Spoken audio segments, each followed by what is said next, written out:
அனைவருக்கும் வணக்கம். அறிவோம் நன்றாழ்க குருவாழ்க குருவே துணை. பாரம்பரிய திருவள்ளுவர் குல வம்சம் பிரசன்ன ஜோதிடர் சுப மாரிமுத்து திருப்பூர்லிருந்து இந்த பதிவு உங்களுக்காக. இன்றைக்கு உங்களுக்கு ஒரு அற்புதமான ஒரு விஷயத்தை இன்னைக்கு உங்களுக்கு நான் சொல்லலான்னு இருக்கேன். இப்போ ஆதி காலத்தில் என்னெல்லாம் முன்னோர்கள் செஞ்சாங்க, அதையெல்லாம் எப்படி நம்ம மறந்துட்டோம், திரும்ப அதை எப்படி நம்ம வழிக்கு கொண்டு வர்றது அப்படின்னு இந்த ஒரு பதிவில் நீங்கள் கொஞ்சம் இடவிடாமல் கேளுங்களேன். ஏன்னா அடியேன் வறுமையிலிருந்து வந்ததுனால கொஞ்சம் முன்னோர்கள் சொல்லி கொடுத்த சில பாடங்கள் இருக்குது. அதனால் இன்றைக்கி அதை உங்களுக்கு சமர்ப்பணம் பண்ணுறேன். ஒரு வீட்டில் வருஷத்தில் ஒரு முறையோ அல்லது ஒரு 3 வருஷத்துக்கு ஒருக்காவோ இல்லது 7 வருஷத்துக்கு ஒருக்காவோ படாத கஷ்டங்கள் ஏதாவது இருந்துச்சுன்னா ஒரு கணபதி ஹோமம் ஒன்று பண்ணுறோம். அந்த கணபதி ஹோமம் பண்ணுனா அந்த வீட்டில் இருக்கக்கூடிய துஷ்ட பீடைகள் எல்லாம் நம்மளை விட்டு போயிடும் அப்படின்னு நினச்சி அது கலசமெல்லாம் வச்சு ஆவாகனம் பண்ணி பூஜை ஹோமமெல்லாம் பண்ணி அதை தீர்த்தத்தை எடுத்து தெளிச்சு விடும்போது வினையை தீர்க்கக்கூடியவர் விநாயகர். அந்த கணபதி ஹோமத்தை பண்ணும்போது ரொம்ப சிறப்பாக இருக்குங்கிறது அந்த காலத்திலேயே ஒரு அற்புதமான ஒரு விஷயம். அப்போது இது எல்லாம் அந்த காலத்தில் வறுமையில் காசே இல்லைன்னா எப்படி இதெல்லாம் பாமர மக்கள் வந்து ஹோமம் பண்ணுவாங்க அப்படின்னு அந்த காலத்தில் நிறைய பேர் இதை செய்யாமல் விட்டுட்டாங்க. அப்போ இந்த ஹோமத்தை செஞ்சாகணுமே, அதுக்கு என்ன வழிகள் அப்படின்னு பார்த்தா அந்த காலத்தில் ஆண்கள் எல்லாமே யாகம் நடத்தி பூஜை பண்ணி ஆன்மீகத்தை வளர்த்தி நல்லா கொண்டு வந்தாங்க. ஆனால் அதுக்கு மேலே பெண்களும் யாகம் நடத்தினாங்க. எப்படின்னு உங்களுக்கு தெரியுமா? பெண்கள் தினமும் யாகம் நடத்தினாங்க, ஹோமம் பண்ணினாங்க. அந்த ரகசியம் உங்களுக்கு தெரியுமா? அதனால தான் சக்தி இல்லாமல் சிவநிலைன்னு வந்தது காரணமே. சக்தி தான் முன்னாடி. சக்தி செய்யாத வேலை எதுவுமே இல்லை. அப்போது அதுக்கு காரணம் என்னென்னு கேட்டிங்கன்னா, அந்த காலத்தில் விறகடுப்பில் சாப்பாடு செஞ்சு 9 நவதானிய சாப்பாடு ஒவ்வொன்றிலையும் ஒரு மூலிகையை போட்டு குழம்பு வச்சு அவங்க ஒவ்வொரு விஷயத்தையும் அன்னைக்கு யாகம் நடத்தி டெய்லியும் அக்னி பற்ற வச்சு அந்த ஹோமத்தை பண்ணி அதுக்கப்புறம் அந்த சாப்பாடை பார்த்தீங்கன்னா உலையில் அரிசி போடும்போது கொஞ்சம் அரிசி எடுத்து உலையில் போட்டுட்டு அதை எடுத்து 3 தடவை சுற்றி 4 மூலையிலையுமே அக்னி பகவானுக்கு பலிதானம் வச்சாங்க. அப்போ அந்த சாப்பாட்டில் ஏதாவது ஒரு தீய சக்திகள் ஏதாவது வந்து உட்கார்ந்து சாப்பிடக்கூடாதுங்கிறதுக்காக 4 மூலையிலையுமே அரிசி எடுத்து வச்சாங்க. உலையில் சாப்பாடு போடுவாங்க. உலையில் உங்களுக்கு தெரியும் இல்லையா? சாப்பாடு கொதிக்கும் போது பச்சை தண்ணி சுடுதண்ணியாக மாறி உலை கொதிக்கும். அந்த காலத்தில் தமிழ் வார்த்தை உலை கொதிக்கும். அந்த கொதிக்கும் போது அந்த சாப்பாடை அரிசி போட்டோன்னு ஒரு அரை மணி நேரத்தில் அது அருமையான ஒரு சாப்பாடாக மாறிடும். இன்றைக்கி காலம் வந்து குக்கர் வந்துருச்சு. அதனால் நம்ம இன்றைக்கி விறகடுப்பு ரொம்ப கம்மி. எல்லாமே பிளாஸ்டிக் பாரிஸ் மாவு போட்டு வீடு பூரா வெள்ளை அடித்ததுனால நீங்கள் விறகடுப்பில் சாப்பாடு செஞ்சால் புகை வரும்னு சொல்லிட்டு ஹோமத்தை ஸ்டாப் பண்ணிட்டாங்க. அதான உண்மை இல்லைங்களா? ஆனால் அன்னைக்கு விறகடுப்பில் தண்ணி கூட காய வச்சு மேலே குளிச்சாங்க. அப்போ அந்த விறகு என்பது என்ன? விறகு என்பது ஒரு சித்தர்கள் கண்டுபிடிச்ச விறகு என்பது ஒரு மூலிகை. இந்த மூலிகையால் நம்மளுக்கு வந்து சாப்பாடு செஞ்சு மூலிகையிலேயே நவதானிய சாப்பாடு செஞ்சு சாப்பிட்டாங்க. அந்த காலத்தில் எந்த ஒரு நோயுமே இல்லை. அந்த காலத்தில் டாக்டர் பார்க்குறதே ரொம்ப அரிது. எல்லாரும் இன்றைக்கி ஆஸ்பத்திரி போய் வைத்தியம் பார்க்குறாங்க. அந்த காலத்தில் ரொம்ப முடியலைன்னா டாக்டரே வீட்டுக்கு வருவாங்க, வைத்தியரே வீட்டுக்கு வந்து வைத்தியம் பார்ப்பார். இன்றைக்கி எல்லாத்துலேயுமே அந்த நோய்கள் வந்து அதிகமாக உற்பத்தி பண்ணுறதுக்கு காரணங்களே வேறு. ஆனால் அன்றைக்கி நோய் இல்லாமல் நிம்மதியும் சந்தோஷத்தோடு வாழ்ந்ததே விறகடுப்பில் ஹோமம் பண்ணி அவங்க அக்னி பற்ற வைப்பாங்க. பார்த்துருக்கீங்களா? காலையில் எந்திரிச்சு நீங்களும் இது செய்யுங்க. காலையில் எந்திரிச்சு நம்ம சாப்பாடு செஞ்சு நேற்றுக்கு சாப்பாடு செஞ்சுட்டு நேற்றுக்கு நான்வெஜ் செஞ்சுட்டு நாம் அப்படியே அடுப்பில் மறுபடியும் சைவ சாப்பாடு பண்ணுறோம், மறுபடியும் நம்ம அசைவ சாப்பாடு பண்ணுறோம், அசைவமான குழம்பு வைக்கிறோம். எல்லாமே எதையுமே சுத்தப்படுத்தாமல் செய்கிறோம். இனிமேல் நீங்கள் உங்கள் வாழ்க்கையில் மிகப்பெரிய அளவுக்கு ஒரு நல்ல நிலைமைக்கு நீங்கள் வந்து உடம்புல நோய் இல்லாமல் நீங்கள் வாழணும்னா தினம் நீங்கள் சாப்பாடு செய்து முடிச்சுட்டு கேஸ் அடுப்பாக இருந்தாலும் பரவாயில்ல, ஒரு துணி எடுத்து தண்ணியில் நினச்சி அந்த அடுப்பை பூரா கம்ப்ளீட்டாக நீங்கள் சுத்தப்படுத்தி அது வடிஞ்சு விழுந்ததெல்லாம் அப்படியே இருக்கும். அது எல்லாமே சுத்தப்படுத்தி ஒரு பச்சை தண்ணியை தொளித்து ஒரு நீராஞ்சனமாட பண்ணிவிட்டு ஒரு திருநூறு ஒரு சந்தனம் குங்குமம் இந்த அடுப்புக்கு நீங்கள் பொட்டு சந்தனம் வச்சு காலையில் ஹோமம் பண்ணும்போது ஒரு சூடத்தை பருத்தி அந்த சூடத்தில் இருந்து நீங்கள் எடுத்து அக்னியை கேஸ் அடுப்பவே நீங்கள் பற்ற வச்சு நீங்கள் கொண்டு வாங்க. நீங்கள் இந்த இதில் அடித்து கொண்டு வரது இல்லாமல் நீங்கள் ஒரு சூடம் பருத்தி வைங்க. சூடம் பருத்தி அதிலிருந்து நீங்கள் முதல் அக்னி பற்ற வைங்க. அப்போ அக்னி வந்து பற்ற வைக்கும் போதே ஹோமம் தயாராகிடுச்சுன்னு அர்த்தம். அதுலேருந்து நெருப்பு வந்தாலும் அது வந்து உங்களுடைய மூலிகையாக நீங்கள் நினச்சிக்கலாம். அப்போது டெய்லியும் வந்து சூடத்தில் பற்ற வைக்கலினாலும் கூட அடுப்புக்கு டெய்லியுமே கற்பூரத்தை காமிங்க, சூடம் காமிங்க. சூடத்தை பற்ற வச்சு கற்பூரத்தை காமிச்சிட்டு அதுக்கப்புறம் நீங்கள் கேஸ் அடுப்பை வந்து நீங்கள் ஸ்டார்ட் பண்ணி அதுக்கப்புறம் நீங்கள் சாப்பாடு செய்யுங்க. எந்த சாப்பாடு நீங்கள் செய்தாலும் ஒரு தட்டு வச்சுருங்க. அந்த சாப்பாடை செஞ்சு 3 தடவை 4 தடவை சுற்றி 4 மூலையிலும் பழி வந்து கொடுத்துட்டு அதுக்கப்புறம் நீங்கள் அந்த வேலையை செய்யுங்க. உங்கள் வாழ்க்கை ரொம்ப அருமையாக இருக்கும். ஏன்னா உணவு ரொம்ப முக்கியம் அல்லவா? அந்த காலத்தில் ஆதி காலத்தில் விறகடுப்பில் சாப்பாடு செய்தாங்களே, நாம் அது எவ்வளோ பெரிய சந்தோஷமாக நம்ம சாப்பிட்டோம், எவ்வளோ ருசியாக இருந்தது. அன்றைக்கி ஒரு மூலிகை இல்லை, அதாவது வந்து அன்றைக்கி மருந்து இல்லாத காய்கறிகள், அதை இதையும் போட்டு முன்னோர்கள் வந்து குழம்பு வச்சு ஊற்றுவாங்க. அதை ஆனந்தமாக சாப்பிட்டு ஆனந்தமாக தூங்குவாங்க. எந்த ஒரு பிரச்சனையுமே வரல. இதுதான் ஆதிகால பரிகாரம். அந்த காலத்தில் அடுப்புக்கு பூஜை பண்ணுவாங்க. உங்களுக்கு ஒன்று தெரியுமா? ஒரு வீட்டில் அக்னி ஹோமம் பண்ணுறதா இருந்தால், கணபதி ஹோமம் பண்ணுறதா இருந்தால், நீங்கள் கணபதி ஹோமத்துக்கு முதல்ல ஹோமம் பற்ற வைக்காததுக்கு முன்னாடி அவங்க என்ன பண்ணுறாங்க, ஃபஸ்ட்டு அடுப்புக்கு வந்து ஒரு நீராஞ்சனை சுற்றி 3 தடவை சுற்றி பிரபஞ்சத்தை கொடுத்துட்றாங்க.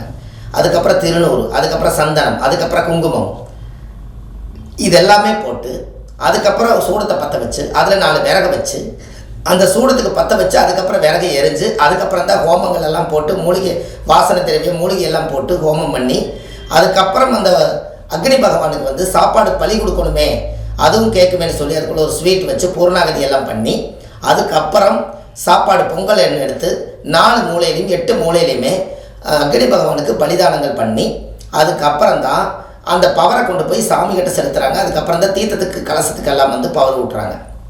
இதான நியாயம். அப்போ அப்படி இருக்கும்போது தினம் முன்னோர்கள் அந்த காலத்தில் பெண்கள் எல்லாருமே ஹோமம் பண்ணாங்க, எல்லாரும் யாகம் நடத்துனாங்க. யாருமே யாகம் நடத்தாதவங்க ஆதி காலத்தில் யாருமே இல்லை. கண்டிப்பாக இனிமேல் வந்து ஒரு யாகம் நடத்துணுன்னா கேஸ் அடுப்பாக நீங்கள் அதை நினைக்காதீங்க. அதையும் நீங்கள் வந்து காலையில் எழுந்திரிச்சு சுத்தமாக நீங்கள் தொடச்சி பொட்டு சந்தனம் வச்சு ஒரு கற்பூரம் காமிச்சு நீங்கள் சாப்பாடு செய்யுங்க. அந்த சாப்பாடை கொஞ்சம் பலி கொடுத்துட்டு வாங்க. தினம் நீங்கள் இதை செய்யுங்க. உங்கள் வாழ்க்கை ரொம்ப பிரமாதமாக இருக்கும். இது வந்து ஆதி காலத்தில் முன்னோர்கள் செய்த பரிகாரம் தான். இன்றைக்கி இந்த பதிவில் உங்களுக்கு கொடுக்கறதுக்கு காரணம் என்ன தெரியுங்களா? ஒரு வீட்டில் பெண்கள் இல்லாதவங்க யாருமே இல்லை. அப்போ எல்லா வீட்லேயுமே ஹோமம் பண்ணலாம். உங்களுக்கு ஹோமம் பண்ண ஒவ்வொரு வீட்டிலையுமே அந்த அந்த புகையாகப்பட்டது பிரபஞ்சத்தில் போய் இன்னார் வீட்டில் கற்பூரம் ஆராத்தி காமிச்சு அக்னி தேவதையை முறையாக கும்பிட்டாங்கன்னு சொல்லி அந்த வீட்டுக்கு அக்னி பகவானுடைய ஆசீர்வாதம் உங்களுக்கு வரும். நோய் இல்லாமல் நீங்கள் நல்லா இருப்பீங்க. உங்களுடைய அமைப்புகள் எல்லாமே கைகூடி வரும். தெய்வ சக்தி தான். இதெல்லாம் பண்ணி நீங்கள் சாமி கொண்டு போய் அந்த சாப்பாடா பொங்கலா எதுவாக இருந்தாலும் சாமிக்கு படைச்சிங்கன்னா அது உடனே எடுத்துக்கணும். ஏன்னா நீங்கள் முதலே சுத்தப்படுத்தி செஞ்சுருக்கீங்க. அப்போது அசைவமும் சைவமும் கலந்த இடத்துல நீங்கள் தண்ணி தொளிச்சாச்சுன்னா எந்த தோசம் வந்தாலும் தண்ணி போட்டு தொலைச்சாச்சுன்னா தோசை நிவர்த்தி. அதனால தானே காலையில் சாணி போட்டு தொளிக்கலினாலும் கூட ஒரு சொம்பு தண்ணி எடுத்து அவங்க வாசலில் தொளிக்கிறாங்க. அப்போ தண்ணி ஜலம் என்பது என்ன? இருக்கிற அனைத்து தோசை நிவர்த்தி பண்ணு. இதெல்லாம் முன்னோர்கள் அந்த காலத்தில் செஞ்சாங்க. இப்போ எல்லா வீட்லேயுமே அடுப்பு இருக்குது. என்ன அடுப்பு இருக்குது? கேஸ் அடுப்பு இருக்குது. ஏன் கேஸ் அடுப்புலையும் அக்னி மேலே வருது. அக்னி பகவானை நினச்சி நீங்கள் ஒரு வழிபாடு பண்ணி அதுக்கப்புறம் நீங்கள் சாப்பாடு செய்யுங்களேன்.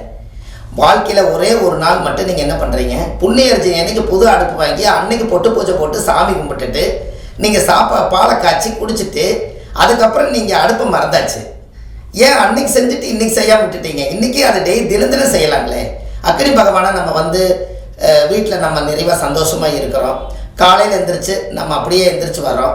குளிக்காமையும் கூட ஒரு பால் காய்ச்சி ஒரு காப்பி வச்சு சாப்பிட்றோம். அப்படியே தானே வந்து அடுப்பு தொடறோம். அது ஒரு தீட்டு தானே, அக்னி பகவானுக்கு ஒரு தீட்டு தானே. அதனால் நீங்கள் குளித்தாலும் குளிக்கினாலும் அடுப்பை வந்து ஒரு நீராஞ்சனம் பண்ணிட்டால் உங்கள் தோஷம் போயிடும் அல்லவா. காலையில் குளிச்சுட்டு செய்கிறது சிறப்பு. குளிக்கவே இல்லை இருந்தாலும் அடுப்பு கொஞ்சம் நீராஞ்சனம் போட்டு நீங்கள் செய்யலாம் அல்லவா. இதுக்கு பேரே அடுப்பு பரிகாரம், ஆதிகால அடுப்பு பரிகாரம். இதில் உங்களுக்கு கொஞ்சம் நிறைய விஷயங்கள் கொடுத்துருப்பேன்னு நினைக்கிறேன். ஏன்னா பெண்கள் எல்லாத்துக்கும் வறுமை ரொம்ப வறுமை நிறம் சிவப்புங்கிற போட்டில் இருந்து அந்த காலத்தில் வெளியில் வர்றதுக்காக எவ்வளவோ மக்கள் ரொம்ப கஷ்டப்பட்டாங்க. ஒருவேளை சாப்பாட்டுக்கெல்லாம் 3 கல்லை கூட்டி வச்சு அந்த காலத்தில் ஒரு விறகுகளெல்லாம் கொண்டு வந்து வச்சு அக்னி பகவானை சாமி கும்பிட்டு இந்த ஏழைகளுக்கெல்லாம் வயிறார பசி ஆத்துறதுக்காக இந்த சாப்பாடு உணவு வந்து செய்கிறேன், இந்த அரிசி நான் உலையில போடுறேன், இந்த சாப்பாடு எல்லாத்துக்குமே வயிறார பசி ஆத்திரோன்னு நினச்சி தான் அந்த அரிசி உள்ளே விடுவாங்க. ஆனால் அரிசி கொஞ்சம் தான் இருக்கும், ஆனால் எடுக்க எடுக்க வந்துக்கிட்டே இருக்கு அமிர்த சுரபியாட்டா. பாருங்கள், இது சரியானு சொல்லுங்கள். அப்புறம் எல்லாத்துக்கும் ஆண்டவன் படி போட்ட மாதிரியே ஆகி போயிடும். இதெல்லாம் அந்த காலத்தில் நடந்துச்சா இல்லையா? நீங்கள் நல்லா யோசிச்சு பாருங்கள். அன்றைக்கி வந்து மளிகை கடையில் போய் காய்கறி வாங்கி அடிக்கடி ஓட வரலாம் முடியாது. என்ன இருக்கோ அதை சமைச்சு பசி ஆற்றுனாங்க. ஒரு காட்டுக்குள்ளே போய் திடீர்னு ஒரு 4 கல்லை கூட்டி வச்சு 3 கல்லை கூட்டி வச்சாங்க. அப்போ அன்றைக்கெல்லாம் வந்து இந்த அடுப்பு என்பது 3 அடுப்புங்கிறது 3 அடுப்பு கல் தானே. அப்போ இதெல்லாம் அந்த காலத்தில் செஞ்சாங்களே இல்லையா? நல்லா யோசிச்சு பாருங்களேன். இன்னும் உங்களுக்கு கொஞ்சம் சந்தோஷமாக இருக்கும் இந்த பதிவை நீங்கள் கேட்டிங்கன்னா. இது மாதிரி ஒரு காலம் திருமணம்னு என்னோட ஆசை. கடைசிக்கு ஒரு 3 கல்லை வச்சாவது அடுப்பு கூட்டி வச்சு ஒரு விறகடுப்பில் சமையல் செஞ்சு வருஷத்தில் ஒரு நாளாவது மாதத்தில் ஒரு நாளாவது சாப்பிடுங்கிறதுக்காகத்தான். குலதெய்வம் கோயிலுக்கு போனீங்கன்னா அந்த காலத்தில் 3 கல்லை கூட்டி வச்சு அவங்கவுங்க பொங்கல் வச்சு அதில் எடுத்து படைச்சு சாமி கும்பிடுறாங்க. அதுவே தினம் தினம் நடந்துச்சுன்னா எவ்வளோ சந்தோஷம். அதனால தான் கேஸ் அடுப்பே இருந்தாலும் பரவாயில்ல, அதுக்கு நீங்கள் செய்ய வேண்டிய முறையாக செய்யுங்க. அது கண்டிப்பாக உங்களுக்கு ஒரு மாற்றத்தை கொடுக்கும். உங்களுக்கு ஒன்று தெரியுமா? அந்த காலத்தில் பச்சை குத்துவாங்க, ஞாபகம் இருக்குங்களா? பச்சை குத்துவாங்க 7 ஊசி 9 ஊசி வச்சு அந்த அம்மா ஒரு சாரீரத்தோடு ஒரு அம்மா சாமி பாட்டை பாடி அந்த பாட்டை கேட்க கேட்க அந்த வலியும் வேதனையும் இருக்கும்போது டக்குன்னு அழுங்காமல் குத்தி அது வடிவம் அமைச்சிருவாங்க. அதிகமாக என்ன குத்துவாங்கன்னு உங்களுக்கு தெரியுமா? பச்சை. இதை பாருங்கள், இந்த கையில் இந்த இடத்துல இந்த கட்டை விரலுக்கு பக்கத்தில் இந்த பெருவிரலுக்கு பக்கத்தில் 3 அக்குப்புள்ளி குத்துவாங்க. பார்த்துருக்கீங்களா?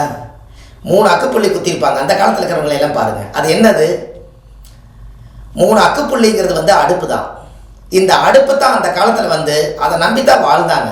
வயிறார சோறு கிடைச்சா போதும், அதுக்கு வந்து அடுப்பு தான் கையில் வச்சுருந்தாங்க. இது 3 அக்குப்புள்ளி அடுப்பு தானே. இப்போ உங்களுக்கு புரிஞ்சிருக்கு அந்த பச்சையா 3 புள்ளி குத்துனாங்க. ஆனால் பார்க்குறக்கு அழகாக இருக்குதுன்னு கூட குத்திருப்பாங்க. 1 குத்தக்கூடாது 3 குத்திருக்கோன்னு. 3 கல்லை கூட்டினா தான் அது அடுப்பாக மாறும். சட்டி எப்படி நிற்கும்? ஒரு சாப்பாடு ஆக்கிற பாத்திரம் வந்து ஒரு சட்டி வந்து எப்படி அது நிற்கும்? 3 வேணும். அதனால தான் 3 வாங்க. அதில் என்ன மாதா பிதா குரு. அப்போ எல்லாமே 3 வச்சுருக்காங்க. உயிர் அப்படிங்கிறது எதற்காக வச்சாங்க? உயிர். இந்த உயிர் போகும்போது இந்த பச்சை கூட வரணும் அப்படிங்கிறக்காகத்தானே.